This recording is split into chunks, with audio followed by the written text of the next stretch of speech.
नमस्कार दोस्तों। ये जो वीडियो है ये जो बिहार हिस्ट्री के लिए इम्तियाज़ अहमद सर का बुक का जो शॉर्ट नोट्स है उसका एक सीरीज़ बनाया हुआ है, उसका ये नेक्स्ट वीडियो है।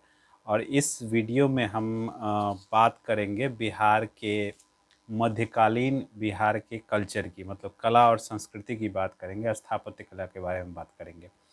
इससे पहले के वीडियोस में हम मुग़ल कालीन बिहार के बारे में और उससे भी पहले जो पुराने मतलब बिहार का नाम कैसे पड़ा, बिहार के का उल्लेख किन रचनाओं में मिलता है, ये सब हम पहले के वीडियो में कर चुके हैं। चलिए स्टार्ट करते हैं। अगर हम कल्चर की बात करें, संस्कृति की बात करें बिहार में, तो 12वीं शताब्दी में जो एक सूफ़ी संत थे जिनका नाम था इमाम ताज फ़कीह, ये मनेर में इनका मतलब आश्रम कह सकते हैं, वहीं पे बेस्ड थे ये। ठीक है। 13वीं शताब्दी में अगर हम सूफ़ी ट्रेडिशंस की बात करें, जो सूफ़ी सिलसिला वगैरह चलते थे, उनमें 4 सूफ़ी सिलसिला बिहार में प्रसिद्ध थे। पहला था सुहरावर्दी, दूसरा था मदारी, तीसरा था फिरदौसी और चौथा था कादरी। और इन चारों सूफ़ी सिलसिलों में फिरदौसी बिहार में काफ़ी लोकप्रिय था। फिरदौसी जो सिलसिला था, मतलब कि कट्टर नहीं था, बिल्कुल ही सर्वधर्म समभाव वाली स्थिति थी और ये काफ़ी लोग बिहार में इसको पसंद करते थे। इसके बाद आते हैं कि 18वीं शताब्दी के जो संत थे, जिनका नाम था दरिया साहब, वो कबीर के सेइंग से, कबीर की बातों से काफ़ी ज़्यादा प्रभावित थे और इनके जो फॉलोअर्स थे, जो इनको पालन करने वाले लोग थे, उनको दरियापंथी बोलते हैं। दरियापंथी जो फॉलोअर्स थे दरियापंथी, वो बेसिकली हिंदू और मुस्लिम धर्म से जो अच्छी बातें हैं उसका मिक्सचर थी दरियापंथी संप्रदाय। उसके बाद अगर देखें तो पटना फ़ारसी और पर्शियन भाषा का जो प्रमुख सीखने का स्थान था, लर्निंग सेंटर था, वो पटना, बिहार शरीफ और भागलपुर था। अगर हम स्थापत्य कला की बात करें तो स्थापत्य कला में तुर्किश स्टाइल्स में, मतलब तुर्की स्थापत्य कला से जो प्रभावित आर्किटेक्चर था या जो भी बनाए गए थे, जैसे कि मलिक इब्राहिम का जो मकबरा है वो बिहार शरीफ में है और वो तुगलक स्टाइल में बनाया गया है।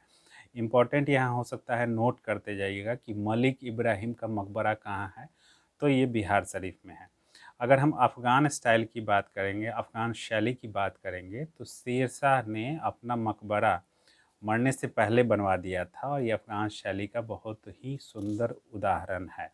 इसमें 8 कॉर्नर्स हैं ये और एक तालाब के बीच में बना हुआ है, तो ये इम्पॉर्टेंट है, इसको भी नोट कर लीजिएगा। इसी तरह मुग़ल शैली से बना हुआ मनेर में शाह दौलत का जो मकबरा है वो बनाया गया है।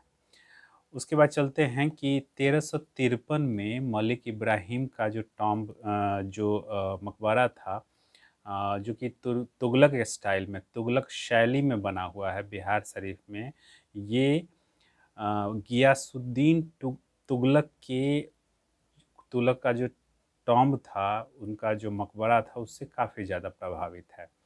इसके बाद अगर हम 1616 की बात करते हैं तो शाह दौलत का मकबरा है, जो कि इब्राहिम खान कक्कर जहांगीर के समय में ये गवर्नर थे।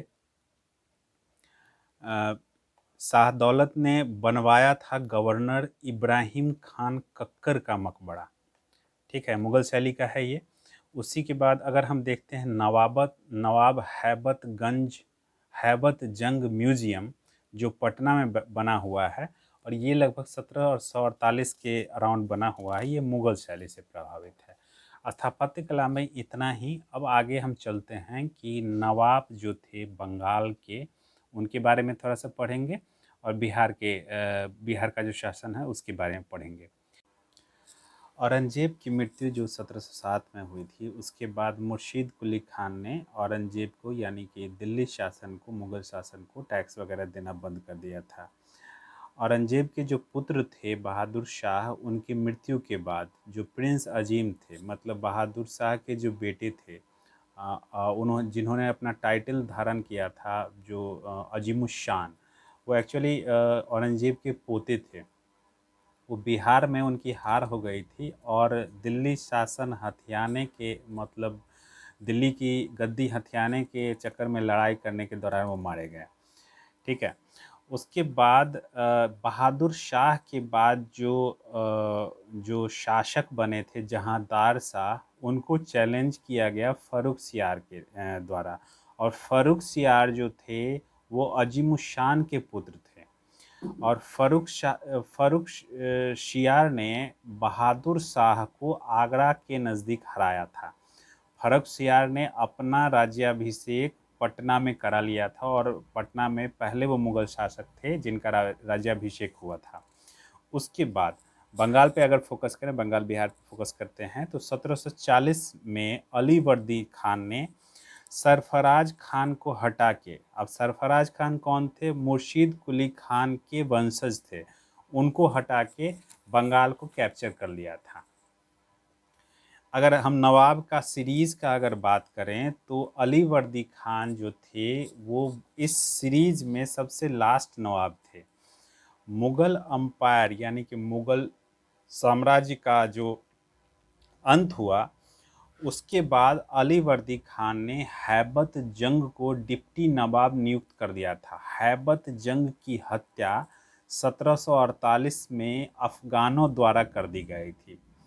अली अलीवर्दी खान की मृत्यु के बाद उनके जो ग्रैंड चाइल्ड थे यानी कि नाती थे, वो नवाब बने थे बंगाल के। जून 1757 में बैटल ऑफ पलासी की लड़ाई में सिराजुद्दौला को हार का सामना करना पड़ा था और बाद में उनकी हत्या कर दी गई थी। अब चलते हैं हम सिख के बारे में। सिख समुदाय के बारे में बिहार से काफ़ी घनिष्ठ संबंध है सिख समुदाय का, और बिहार उनका एक तीर्थ स्थल भी है। जो लास्ट यानी कि जो 10वें गुरु थे सिख समुदाय के, श्री गोविंद सिंह जी, वो बिहार में उनका जन्म हुआ था। इससे पहले गुरु नानक देव जी भी, जो जिन्होंने सिख समुदाय की, सिख पंथ की स्थापना की, उन्होंने भी बिहार भ्रमण किया था। जो 9वें गुरु थे गुरु तेग बहादुर, उन्होंने भी बिहार भ्रमण किया था। ये 17वीं शताब्दी की बात है। अब देखते हैं गुरु तेग बहादुर, जो 9वें गुरु थे। 10वें गुरु हमारे थे श्री गोविंद सिंह जी। अब जो 9वें गुरु थे उनको असम जाना था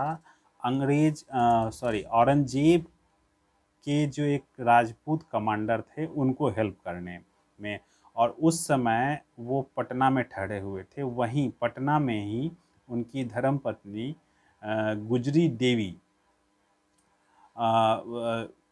गुरु गोविंद सिंह जी का जन्म होने वाला था, और उन्होंने गुरु तेग बहादुर ने अपने भाई कृपाल चंद्र के संरक्षण में अपनी पत्नी को छोड़कर वो असम चले गए। अब गुरु गोविंद सिंह का जन्म जो है 26 दिसंबर 1666 को पटना में हुआ था। यहाँ पे एक डेट का कन्फ्यूजन है, मैं बता देता हूँ। इम्तियाज़ अहमद में श्री गुरु गोविंद सिंह जी का जो जन्म है उसका डेट 26 दिसंबर 1666 दिया हुआ है, लेकिन अब अगर आप इंटरनेट पे खोजिएगा तो उनका जन्म 22 दिसंबर 1666 दिया हुआ रहता है। अब सही क्या है? अगर सही के लिए मुझे लगता है बिहार गवर्नमेंट के टेक्स्ट बुक में जो दिया होगा वो हमें सही मानना चाहिए, खासकर अगर बीपीएससी और सीडीपीओ की बात करें तो। ठीक है। अब अगर बात करें आगे श्री गुरु गोविंद सिंह जी का, तो वो पंजाब चले आए थे आनंदपुर में, और जब वो पंजाब आए थे तो उनकी उम्र 4.5 साल थी। और उसके बाद गुरु गोविंद सिंह की जब मृत्यु हुई थी 1708 में, तो उनकी जो पत्नी थी साहिब देवी, उनका बहुत ज़्यादा रिस्पेक्ट होता था। ये तो सिख समुदाय की बात हुई बिहार में। अब चलते हैं थोड़ा सा हम लोग बात कर लेते हैं यूरोपियंस के बारे में कि यूरोपियंस का कैसे आवागमन वगैरह बिहार में हुआ। तो सबसे पहले बिहार में पुर्तगीज़ आए थे, पुर्तगाल के रहने वाले लोग, नोट कीजिएगा। और इन्होंने अपना एस्टेब्लिशमेंट जो किया था हुगली में किया था। उसके बाद इंग्लिश जो अंग्रेज़ थे उन्होंने अपना कॉमर्शियल एस्टेब्लिशमेंट फैक्ट्री वगैरह लगाने के लिए 1620 में पटना के आलमगंज में प्रयास जारी कर दिया गया था, लेकिन उनको सफलता मिली 1651 में गुलजार बाग में। और जो बिल्डिंग गवर्नमेंट प्रिंटिंग प्रेस है वही अंग्रेज़ों का ऑफिस था। उसके बाद तो पहला हो गया पुर्तगीज़, 1620 से अंग्रेज़ों ने स्टार्ट किया, लेकिन उनको सफलता मिली 1651 में। अब देखते हैं डच। डच लोगों की फैक्ट्री इस्टेब्लिश हो गई थी 1632 में।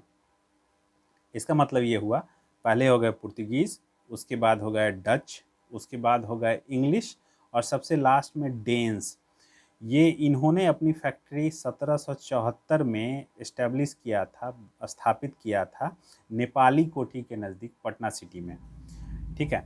अब फ्रेंच एक ट्रैवलर हैं जो कि मध्य 17वीं शताब्दी में पटना आए थे।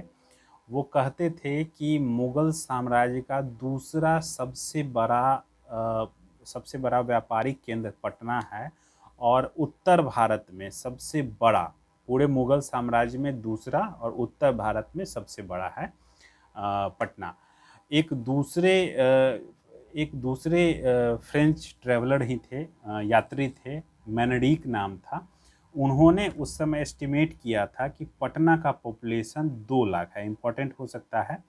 उसके बाद कुछ और अंग्रेज यात्री थे जैसे कि जॉन मार्शल या फिर पीटर मुंडी, उन्होंने भी पटना की समृद्धि के बारे में चर्चा की है।